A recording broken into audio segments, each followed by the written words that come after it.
Shout out to them. Some of the best wheels in the class also do sprockets and all sorts of other aluminium parts. They do. Based down in Yeovil, Rob Sarton, top enduro rider in his day. Massive company, actually. They retail all over the world. They're huge. I don't think they just do wheels either, do they? They do all kinds of other stuff for other things parts, outside of motocross, of course. Just aluminium parts, isn't it, mainly? The motocross side of it, or the off-road, is a small part of the company business. But they're leading the AMA, of course.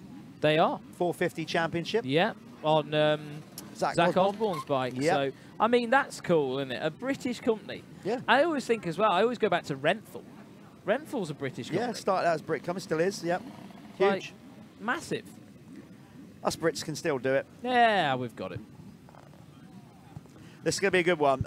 Basically, Bobby Bruce has got the 125 and 250 in this class. They're scored separately. They all race together because they're the same age group.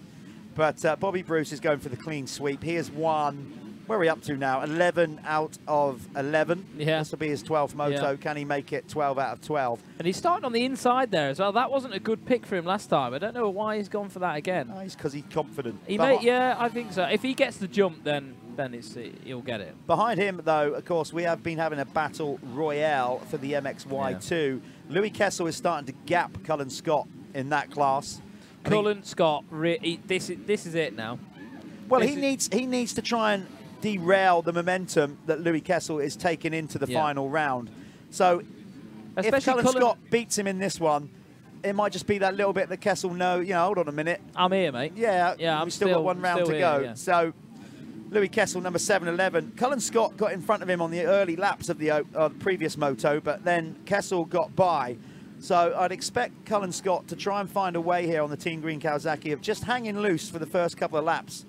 After that, they were pretty evenly matched. Yeah, they were. Yeah, there wasn't much separation, really, was there? Speed-wise, they was just there, weren't they, together? And you got Ty Westcott in third. Again, Kessel with a flyer, but Cullen Scott's right in there. Bobby Bruce was up there as well. All safely round the first corner. Good to see, especially on the last race of the day. As I said, final moto of the day. So I think Cullen Scott's made some early moves there. Who's that doing some leg swag? It's Ben Clark flicking out his legs over the jump. Body English. Yeah. So it was Ben Clark leading the way. Kessel with a fly. He's got Cullen Scott already right on his tailpipe. Bobby Bruce is in front of them. So Cullen's got to make some really quick moves, hasn't he? Yeah, yeah. Like really quick, dicey moves. He's got to do. Has he done it? No, we've still got Kessel there. What was I going to say there? So Bobby Bruce trying to go into the lead early on and check out. Not such a good start for the 202 of Tyler Westcott this time. He's taken a race win yesterday. He was also leading the first race yesterday with a lap to go, and his bike just, I still don't know what happened. I think it just expired. Well, no, he brought it home, didn't he? It just, just kind of like, I don't know. Yeah, something. I mean, like you can, on these modern four-strokes, you can have like ignition problems and stuff. I know that when Josh went out in the site, when they did the free practice yesterday, his lights were all flashing at him. You never know, do you? There's all sorts going on them nowadays, traction control and all that jazz. Creates a whole host of other problems, doesn't it? That's why I drive a Ford Fusion. You always try and justify the Ford Fusion. It doesn't have the technical. And his camper, it looks like Max and Paddy's Road to Nowhere. That is actually not my camper. You're insulting my girlfriend's camper van. Hey, there's nothing wrong with I'm going to take you outside in a minute and give you a damn good thrashing. He's got a 42-inch plasma screen in there on the table. Oh yeah, don't let it deceive you. It's like a TARDIS. Can you remember it on Max and Paddy's Road to Nowhere? Massive flat screen. Yeah. Oh, brilliant. Don't knock it, mate. Hey, hey, it's fine. It's fine. There's part next to me spying on me while I was doing my bike. I noticed I had your alarm going off early in the morning. Oh, maybe. Waking me up. Anyway, no, we're going to be commentating on this final race. We digressed. Right, so opening lap, let's get it done. See who. So Bobby Bruce is in the lead. We say that an awful lot because it happens an awful lot. Joe Brooks in the 125, 7 seconds behind. Then it's Ethan Lane Ollie Coleman for 4th, Josh Bassett 5th, Charlie Palmer. Then it's Charlie Griffiths, Harvey James in 8th, 9th Thomas Harris, Jaden Haig.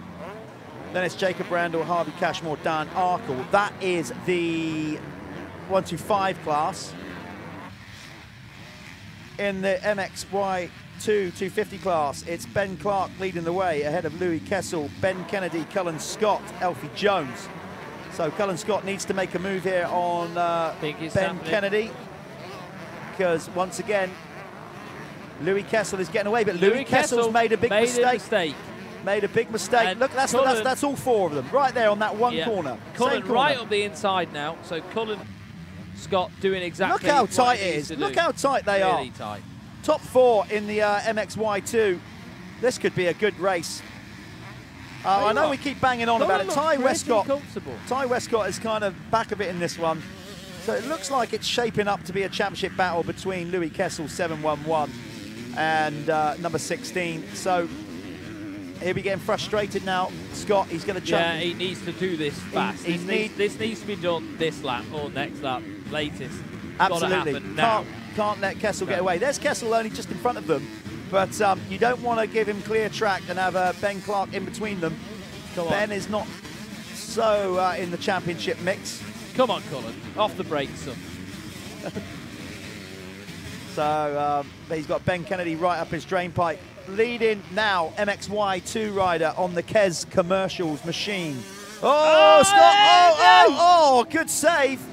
He saved it, but that is not doing his championship any good at all. So Cullen Scott needs to pull back on track in a safe place. He does so, doesn't gain any positions. In fact, he lost 2. Yeah. So no advantage there. Now he's going to have to work some. Oh, yeah. Might fire him up. Wow. Tell you what, he definitely can't drop further back. No. As Kessel is going to have a nice points cushion going into and especially Fat Cat. Cullen's going to be comfortable at Fat Cat, so you know he knows that, but he needs to be on Kessel. There's no more chances now. Do you know what? He didn't lose too much time. No, he just lost 1 place. So, yeah, 1 place. But then you've got to pass now Elfie Jones, who's gone in front of him.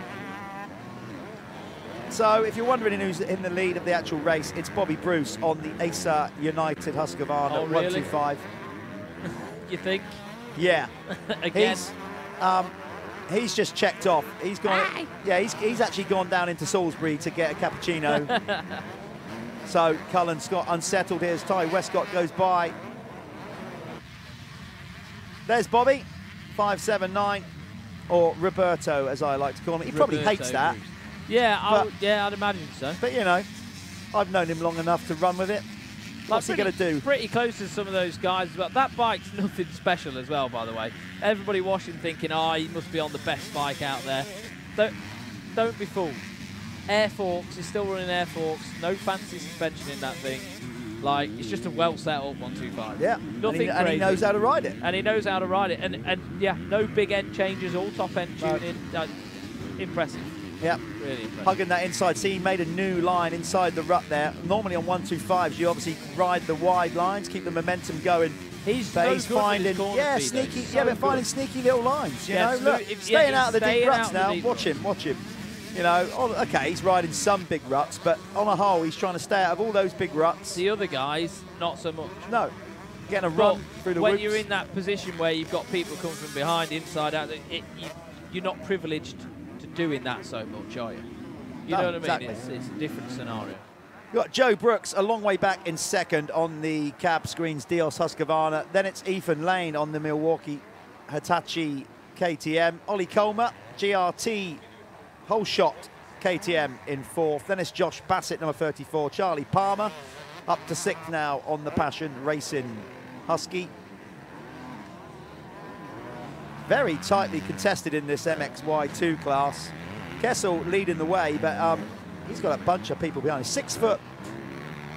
6'12" he is, or something stupid. No, no, I meant that. I'm not even sure he can go up to 12. But he is a big lad. He's got the whole Jassiconis thing going on. I think he's like 6'3", something like that. Gotta be. Well over 6 foot. Yeah. But he makes it work. Yeah, well, you get some guys that sort of, you know, they complain about being tall, or you can either do that or use it to your advantage. Yeah. And there's a few people that can do that. We've seen Arminus Jassiconis do it. Ken Didyka did it back in GPs back in the day. I did it. definitely didn't do it. No, but there's a few, you just got to make it work, you know. Absolutely. It's okay. It's ideal to be 5'8" in motocross, but it's not the end of the world. No. All shapes and sizes. Exactly. I think we can testify to that. Yeah.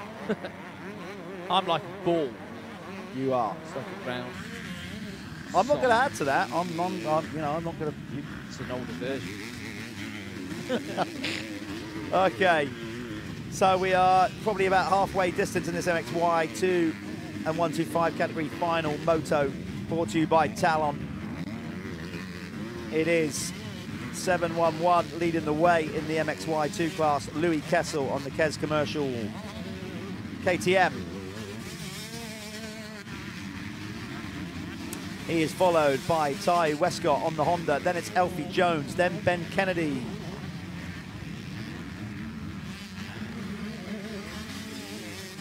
Then Cullen Scott still trying to ride that inside line. Here's a bit of 125 action. There's Joe Brooks. Is that Ollie Colmer there? No, that's Tom Murphy trying to get up the inside of Joe Brooks. Oh, Joe! Wow.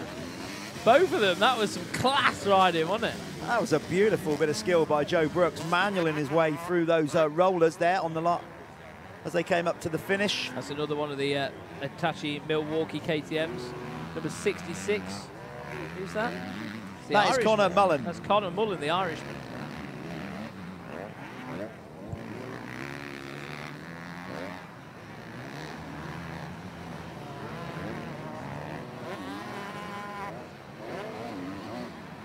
Ooh. Barker just making a small mistake there. That could have gone bad. Well, as he was dropping down the hill, the back end just sort of tailed out to the left. It's getting Larry now into those corners, isn't it? Oh, the track's pretty savage now. Ty Westcott, I think, just got. Did I just see him off the corner of the track? There was a yellow flag out. I didn't see that. Looked like possibly it might have been Ty Westcott. Apologies if I got that wrong. Yeah, I think it was, you know, which is going to put Elfie Jones up into second now. Sure, that was Westcott who made just a little off-track excursion.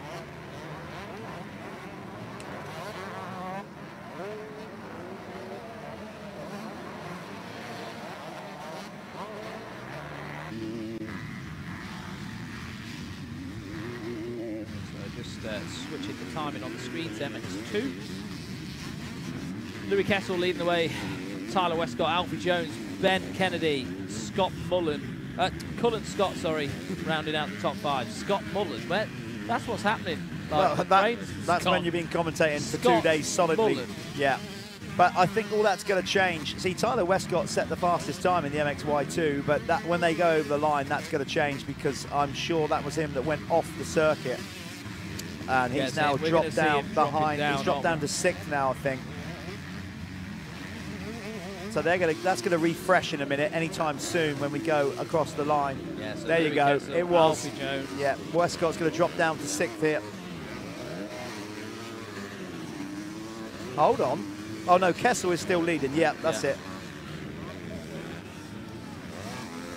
Kessel's been really strong the last 2 rounds. Really strong. Really good. Got to give it up to him. The Cornishman has just picked up the baton at last round at Landrake after not such a good round at Hawkstone. I think it just gave him a bit of confidence, didn't it? And confidence in this game, any game for that matter. Yeah, but motocross is a confidence. Oh, ball. big time. You got to have that belief.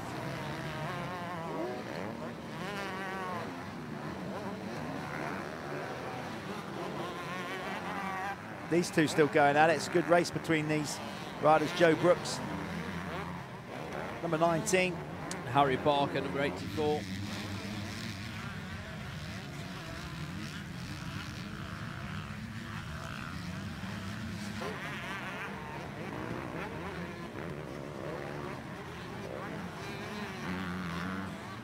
We're nearly over the line. Can't be too long left now in this moto. Bobby Bruce has checked out, but then kind of used to that. Brooks looks like he's starting to tire because now, picked a bad line choice and he gets picked off there.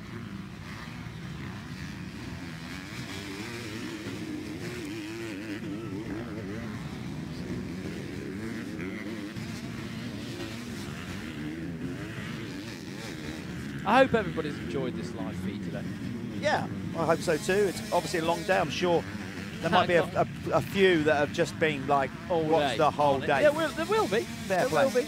And if you have done, we've done it too. We've watched the exact same thing what you've seen. I've not been outside this little room. So yeah, fair play for sticking by us, and we really appreciate you tuning in to the feed. So you're going to see right now Louis Kessel being chased down by Alfie Jones. Alfie Jones putting a bit of pressure on Strong Kessel. kid, really strong kid.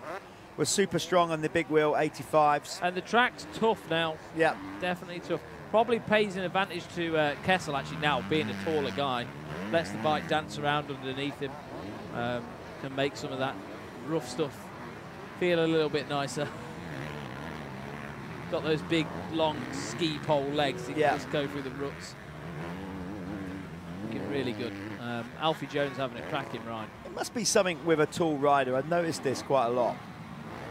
Tall riders seem to sort of ride with a very straight back. Yeah. Upright style. Yeah, I've never known why that is, but you know, and you would have actually thought they'd be crouched over. Yeah, because Jessiconis is similar, isn't it? Yeah. The Diker. Yeah. A lot of tall riders seem to ride with, you know, obviously the bikes, the chassis of the bikes are designed for 5'8". Everything about the bike, you know, so there must be some sort of adaptation with how they are, longer arms or something. But yeah, interesting. Yeah, interesting observation. Riding really well at the minute, Louis Kessel. Yep, he is indeed. He's going to extend his championship lead here.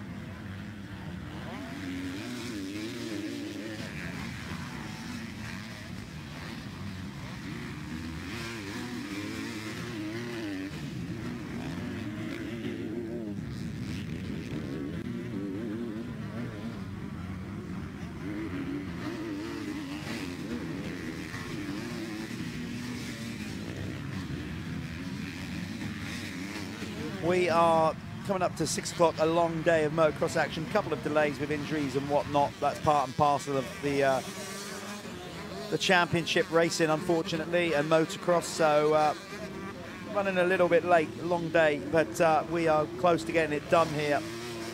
Yeah, not much longer now with this. No, we've got about three minutes plus a lap. Gives me 3 laps. And then we will be done with the day, and then on to the podiums.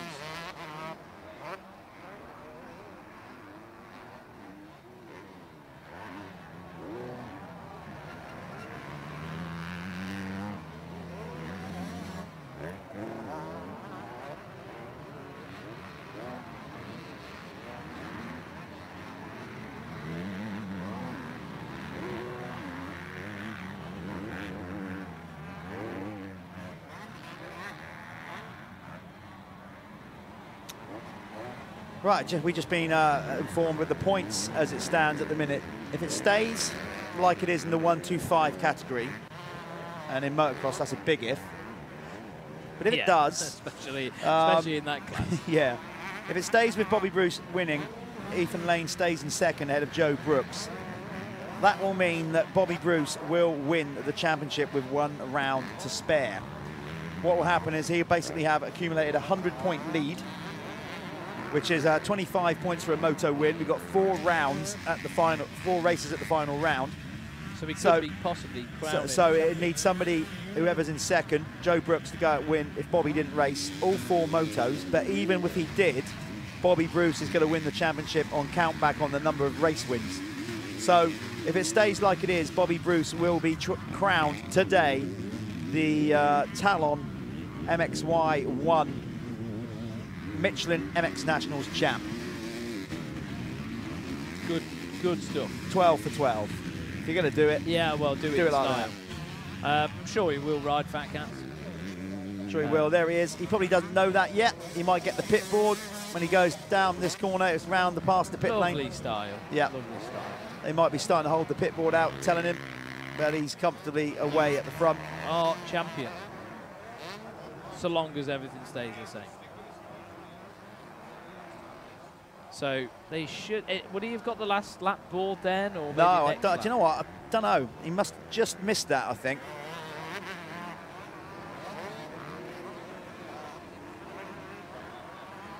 So we're saying one lap to go. We think 1 lap to go. Hopefully, 1 lap to go for Bobby Bruce to keep it upright and win this championship. Don't see why he wouldn't. I'll shut up now. Classic commentator's curse otherwise. He's a phenomenal rider, isn't he? And he's, you know, the setup looks cool, doesn't it? You know, Lee Tolan and those guys do a nice outfit, don't they? They do. He's one of the sponsors, I think. Yeah. Acer Scaffolding Services. So that's the United Acer Scaffolding Husqvarna, looking all pretty. Is that that 2021 Alpine Star kit that Bob's in, or is that this year's? I'm not sure actually. I think that might be a new one. Yeah, I haven't seen him in those colours. Good.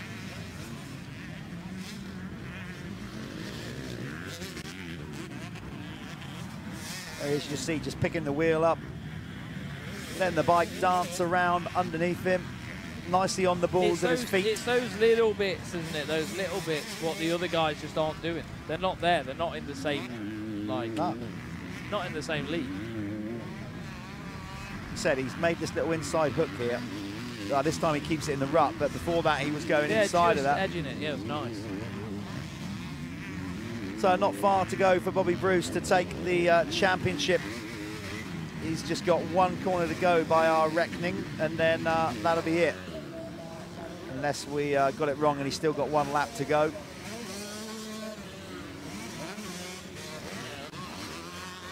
If he does, he'll probably throw a nice big fat whip. Now there it is, checkered flag. So Bobby Bruce is crowned your 2020 Michelin MX Nationals MXY2 Talon class champion. I'm thinking he could have stopped. We got there in the end. Yeah, so yeah, Bobby Bruce has done it. Yeah, takes the championship. Early, takes the pressure off, doesn't it?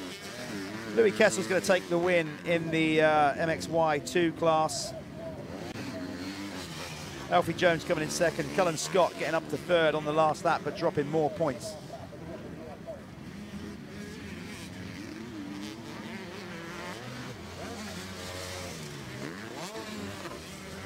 Yeah.